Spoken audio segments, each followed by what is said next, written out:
Olá pessoal da Agrícola, aqui nesse vídeo a gente veio abordar alguns assuntos bem importantes na matéria de solos. Agora é hora de solos online, tá?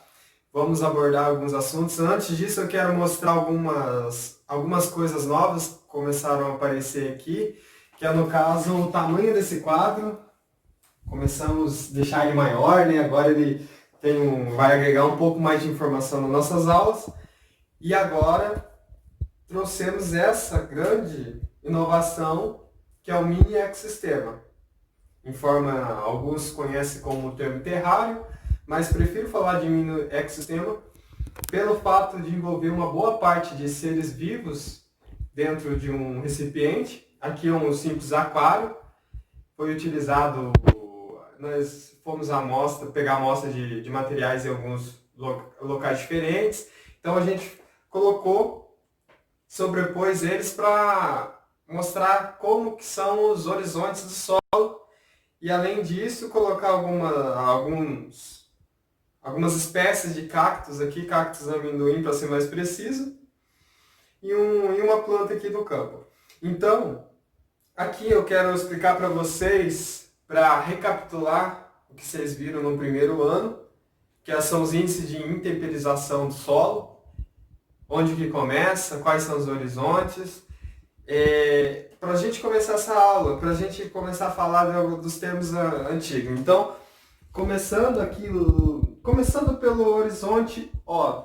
Se vocês lembrarem do horizonte O, é aquele que tem um grande acúmulo de matéria orgânica, que ele densa aquela matéria orgânica, que acontece a ação microbiológica, onde que tem uma boa parte de insetos e minhoca fazendo ovoposição,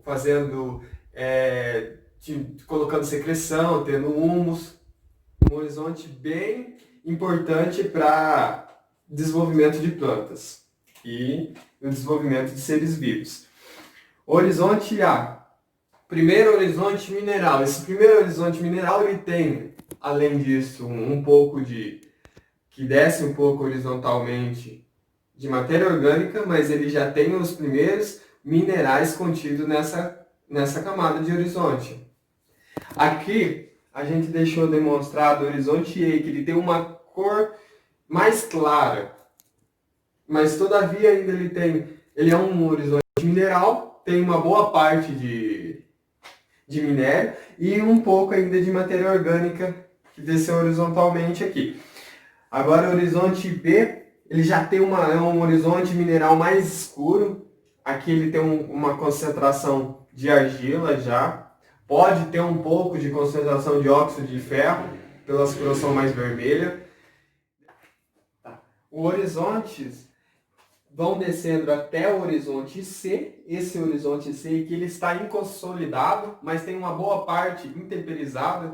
Aconteceu ação de micro-organismos junto às ações climáticas, já está degradando a parte da rocha-mãe já, né? Aqui já está formando alguns centímetros de solo de forma milenar.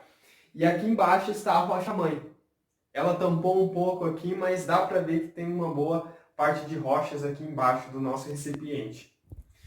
Aqui então está mostrando para nós os horizontes e que diz tudo para a gente, se a gente for lembrar de alguns termos que a gente já estudou no começo do bimestre, que é tais eles infiltração, salinidade, textura do solo, densidade. Índices de infiltração básica. Os índices de infiltração estão ligados gerencialmente pela porosidade do solo e drenagem.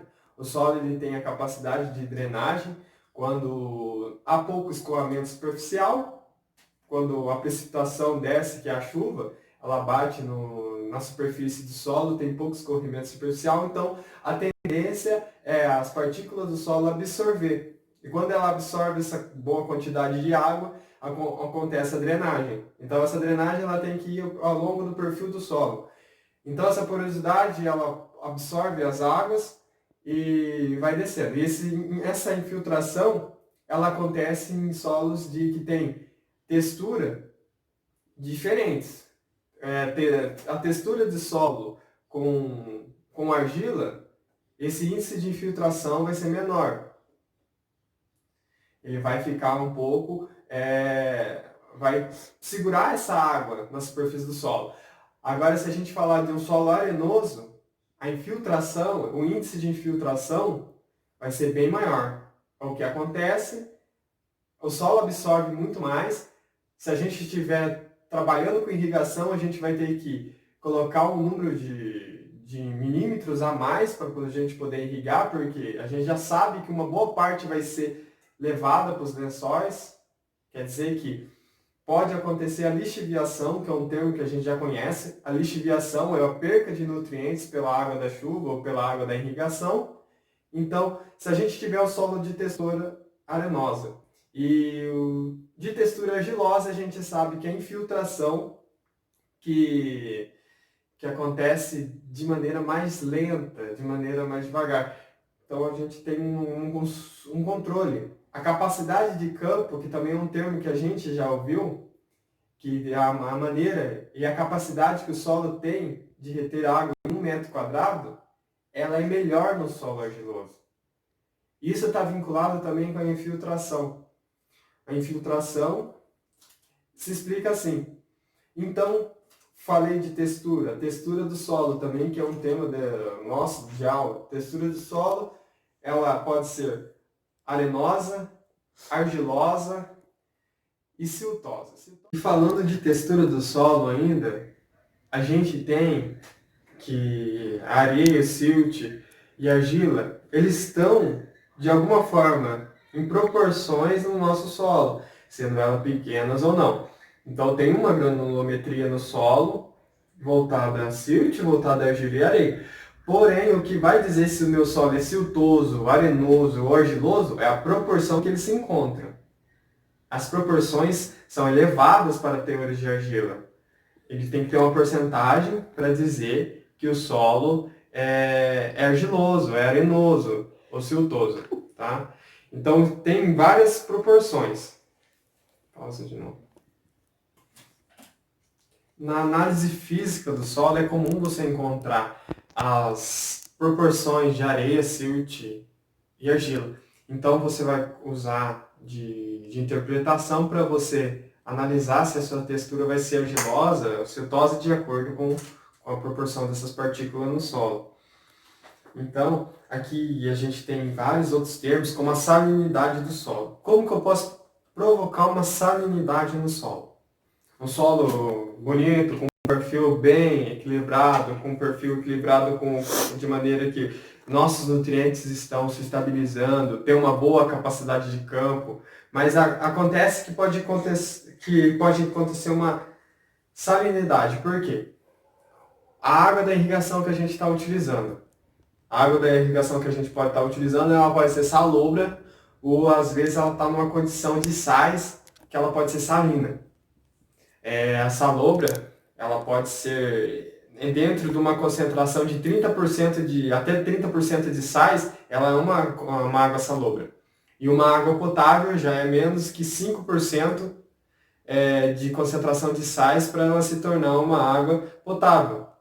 E quando a gente está falando de água salina, são maior que 30% de sais contidos nessa água. E quando a gente utiliza na irrigação, ela pode entrar dentro dos colóides do solo e aumentar o teor de sais em proporções. E a gente aumenta a salinidade do solo. O que isso pode prejudicar? Pode prejudicar o sistema radicular de diversas plantas que não estão preparadas para absorção de concentrações de sais. O desenvolvimento da planta começa a atrapalhar, crescimento, produção de frutos, e a gente começa a perder produtividade irrigando.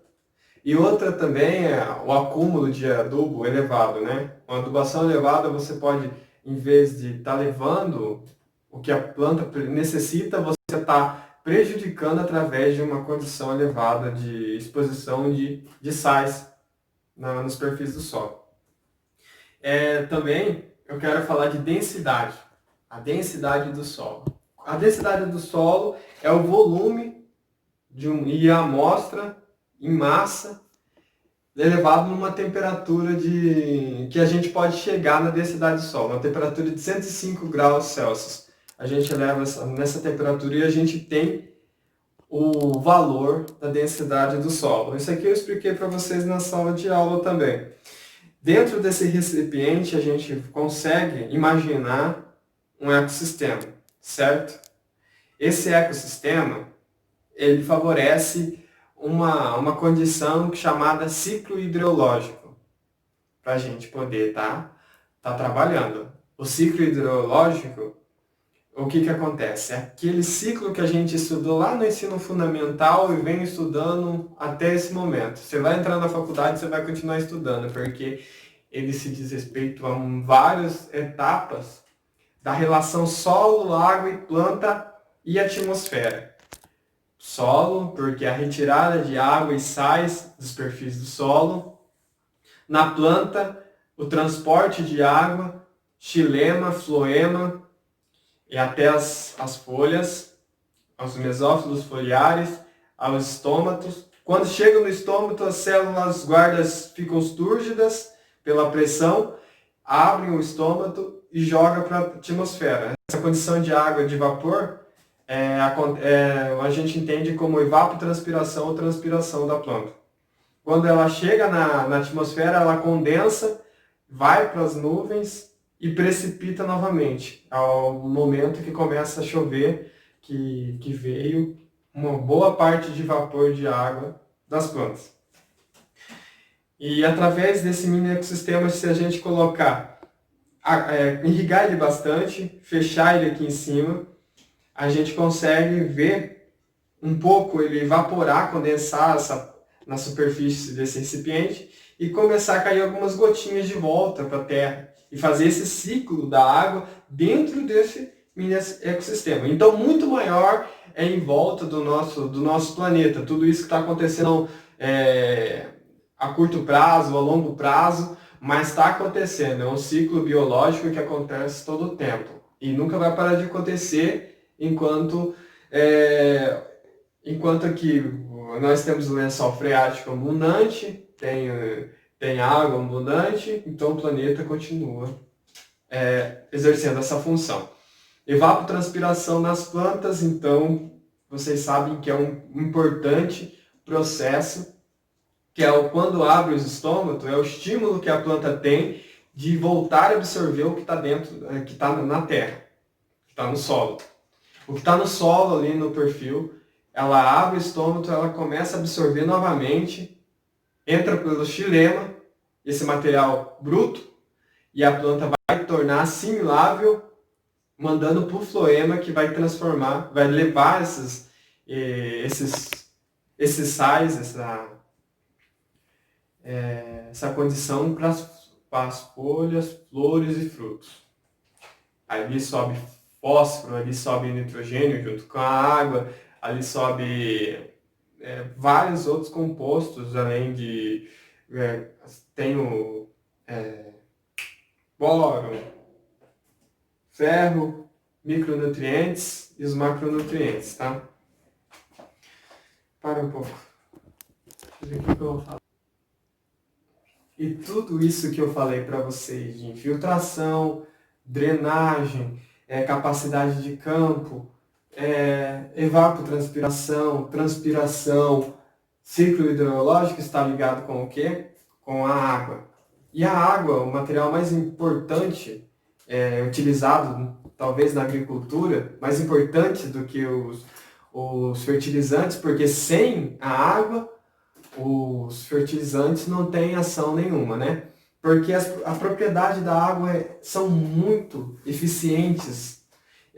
Isso nós falamos na água no meio do mundo todo, né? Em todas as outras áreas a água é importante para o ser humano. Nós somos construídos de 70% sendo água, ou até mais. E falando de água na agricultura, a água ela tem algumas partes importantes. As propriedades físicas delas condicionam que ela tenha um calor específico alto. Esse calor específico alto, o que quer dizer? O transporte de calor dela fica difícil Então ela favorece ela. Se uma vez aquecida, é difícil você tirar esse calor. Ela tem tensão superficial. A tensão superficial, aquilo que você vê na água, você está num rio ou num lago, você vê a aranha e consegue andar sobre a água, quer dizer que a tensão superficial dela é alta. As pontes de hidrogênio, elas são ligadas e são bem fortes essas ligações. Além disso, o transporte de água feito pelo xilema é porque ela é um grande solvente natural. Esse solvente possibilita que ela leve os nutrientes para toda e distribui para toda a planta. São várias características que ela tem a água, e uma delas é essa solvente natural. E para a gente levar à tona, vamos falar aqui do ciclo hidrológico já, que é o ciclo conhecido cientificamente como o ciclo da água. Refere-se à troca contínua de água na hidrosfera. Hidrosfera é todo esse acúmulo de água que a gente tem no nosso planeta. Entre a atmosfera e a água. Então a gente tem a hidrosfera, que é o conjunto da atmosfera com onde estão as nossas lâminas de águas. Atmosfera e água no solo. Águas superficiais, subterrânea e das plantas. Então, todo esse contexto faz parte da nossa hidrosfera. A ciência que estuda o ciclo hidrológico é a hidrologia. Então, a hidrologia ela é aplicada para vários conhecimentos sobre a água. E aqui temos a evapotranspiração. Eu coloquei versos porque o ciclo hidrológico ele abrange vários processos. E um dos processos é esse daqui que a gente está estudando. A evapotranspiração é a perda de água do solo por evaporação e a perda de água da planta por transpiração. Então é um contexto que aplica a evaporação com a transpiração. Então a gente uniu esses termos e chegou à evapotranspiração. O nome provém desses dois processos que são simultâneos, eles têm que acontecer ao mesmo tempo. Então é aí que está a diferença. Não é só a transpiração ou só a evaporação, eles acontecem ao mesmo tempo e precisam ser igualmente mensurados. A taxa de evapotranspiração é normalmente expressa em milímetros por unidade de tempo. Então, os milímetros são a nossa classificação de volume da água. A gente fala em milímetros quando a gente vai medir capacidade de campo, se a gente vai medir quanto que precipitou, ou seja, quanto que choveu, a gente mede milímetros por metro quadrado. Quando eu falei para vocês em milho, ano passado, eu falava de quanto uma planta de milho precisa de milímetros por ciclo, né? Então é uma medida universal que a gente utiliza, e para a evapotranspiração também a gente utiliza milímetros. Não foge a mesma ideia. Aqui foi feito um desenho. Esse desenho foi feito para demonstrar um pouco o que acontece no ciclo, para ficar mais fácil. Aqui, acontece um pouco de infiltração. Vamos começar com a infiltração aqui embaixo. Mas antes da infiltração aconteceu a precipitação. A precipitação, a chuva. Aqui tem uma boa parte de condensação de nuvens, né? Condensou as nuvens com vapor de água e precipitou. Choveu, aqui infiltrou no solo. Infiltrou. Houve a evaporação do solo, que faz parte do processo do ciclo hidrológico também, que é da hidrosfera. Esse ambiente todo é uma hidrosfera, por causa da atmosfera e as lâminas de água que estão aqui. Evaporou, condensou de novo, vai precipitar. Mas antes de precipitar também, a transpiração houve pela planta. Houve transpiração junto com a evaporação. Condensou que formou evapotranspiração. Então, esses dois processos de evaporação e transpiração formam evapotranspiração, que daí a partir desse momento condensa nas nuvens e começa a precipitar. E vai infiltrar de novo. E aqui tem os lençóis freáticos, que também uma boa parte vai acumular. E para outra vez que tiver a chuva, ainda continua o solo fazendo isso. Então, chegou a hora de eu mostrar para vocês, bem perto, o que a gente fez aqui. Vamos dar uma olhada aqui. Pode chegar. Aqui tem alguns itens, né? Então, essa planta aqui eu deixo ênfase, que o nome dela é Trandescantia zebrina, conhecido como lambari roxo. É uma planta bastante abundante nas matas nativas nossas. A gente encontra ela, é uma ramosa, ela tem uma série de ramos e ela consegue proliferar na mata bem facilmente. Aqui tem alguns musgos que a gente encontrou na mata. Aqui, ó, a gente tem algumas decoraçãozinhas, né? E a gente usou algumas espécies de cacto amendoim, pra gente deixar um pouco mais bonitinho o nosso trabalho aqui, né? Então, a gente tá mostrando para vocês que é fácil fazer isso aqui. A gente foi em vários locais, encontrou as proporções de solo que a gente achou adequada para fazer nossos horizontes. Lembrando que os solos, eles têm os horizontes bem definidos de acordo ao tipo da classificação brasileira de solos, né? Então a gente deixou ilustrado talvez um solo que tem uma característica mais abundante de horizontes, né? Nem todos têm essa característica bem espessa. Se a gente falar de neossolo, que é aquele que degradou da rocha-mãe há pouco tempo e tem um horizonte B ainda em formação, horizonte A ainda tentando degradar pouca matéria orgânica, então não é um solo desse jeito. Então a gente estiver falando de um organosolo que só essa camada aqui de cima ela vai transpassar 1 metro e pouco de profundidade. E falando em profundidade, que é um termo que a gente também estudou, a profundidade de solo ela pode ser diferente em vários picos. Se falando de um solo raso, ele é menor que 50 centímetros. Falando de um pouco raso, é de 50 a 1 metro. Falando de um solo profundo, é um solo de 1 metro a 2. E falando de um solo bem profundo, ele é maior que 2 metros. Então tem solos que têm uma profundidade maior que 2 metros. Se a gente estiver falando de um latossolo eutrófico, por exemplo, ele pode encontrar em condições dessas, e são solos muito bons para a implantação de pomares.